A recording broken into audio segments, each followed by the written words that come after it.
L'objectif de cette vidéo est de comprendre ce qu'est l'interaction gravitationnelle et en quoi elle est liée au poids, que vous connaissez déjà. Tout d'abord, quelques questions. Qu'est-ce qui permet à la Lune de rester proche de la Terre et de ne pas dériver dans l'univers? Qu'est-ce qui permet au système solaire de rester structuré et aux planètes de rester sur leurs orbites?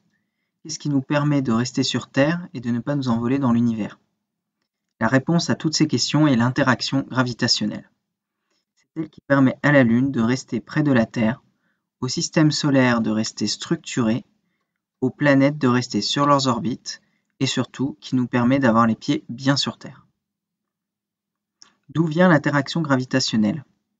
Même si des scientifiques comme Kepler soupçonnaient l'existence d'une interaction entre les astres, c'est en 1687 que Newton, en plus de définir ce qu'est une force, l'utilise pour énoncer la loi de la gravitation universelle dans son ouvrage Principia Mathematica.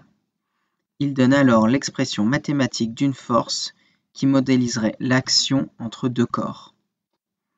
Qu'est-ce que la loi de la gravitation universelle? Tous les corps massiques de l'univers s'attirent mutuellement, d'où le nom d'universel. Cette attraction est due à leur masse. Elle est modélisée par la force d'interaction gravitationnelle. C'est cette interaction qui permet au système solaire de garder la structure que vous pouvez voir sur l'image. Les planètes suivent des orbites autour du Soleil, qui est le corps massique exerçant la plus grande force d'attraction sur elles. Quelle est la force d'interaction gravitationnelle dont parle Newton? On considère deux systèmes A et B, de masse respective, MA et MB. Leurs centres sont séparés d'une distance d. Ils exercent l'un sur l'autre des actions mécaniques attractives, selon la loi de la gravitation universelle, modélisées par des forces d'interaction gravitationnelle. La force exercée par A sur B est F de A sur B avec la flèche pour vecteur, GMA-MB sur la distance les séparant au carré. On peut alors voir que cette force dépend de la masse des corps massiques, de la distance les séparant, mais aussi d'une constante G valant 6,67 10 puissance moins 11 Nm² par kg au carré. C'est la constante de gravitation universelle. Prenons un exemple sur lequel on peut tracer cette force d'interaction gravitationnelle. L'attraction exercée par la Terre sur la Lune qui lui permet de rester en orbite autour de la Terre. Reprenons les 4 caractéristiques d'une force. Le point d'application, c'est le centre de la Lune. La direction, c'est celle donnée par l'axe entre le centre de la Terre et le centre de la Lune. Le sens, c'est celui de la Lune vers la Terre, car c'est une force attractive qui va attirer la Lune vers la Terre. Et ensuite la norme que l'on peut calculer à l'aide de la formule précédente. On obtient alors 1,98 10 puissance 20 newton.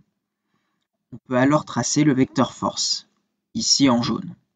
Ce vecteur sera toujours sur l'axe Terre-Lune, en direction de la Terre, quelle que soit sa position sur son orbite.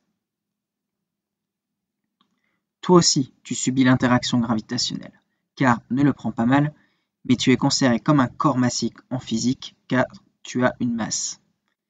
La force d'interaction gravitationnelle exercée par la Terre sur toi est comme suit. La seule grandeur qui varie dans cette force est la masse de la personne ou de l'objet que l'on considère. On a donc fabriqué une grandeur avec toutes les constantes que l'on a nommées accélération de la pesanteur G. Sur Terre, elle s'exprime sous la forme G indice T comme Terre est égale à la constante de gravitation universelle fois la masse de la Terre divisé par le rayon de la Terre au carré et vaut 9,81 mètres par seconde au carré. L'unité mètre par seconde au carré est bien l'unité d'une accélération, d'où le nom accélération de la pesanteur. On obtient alors une force sous la forme mg, donc vecteur unitaire de la Terre vers la personne étudiée, qui est égal à m vecteur g, donc le vecteur accélération de la pesanteur, et cette force est nommée poids. Le vecteur g est le vecteur accélération de la pesanteur, qui dépend plus généralement de la masse et du rayon de l'astre considéré.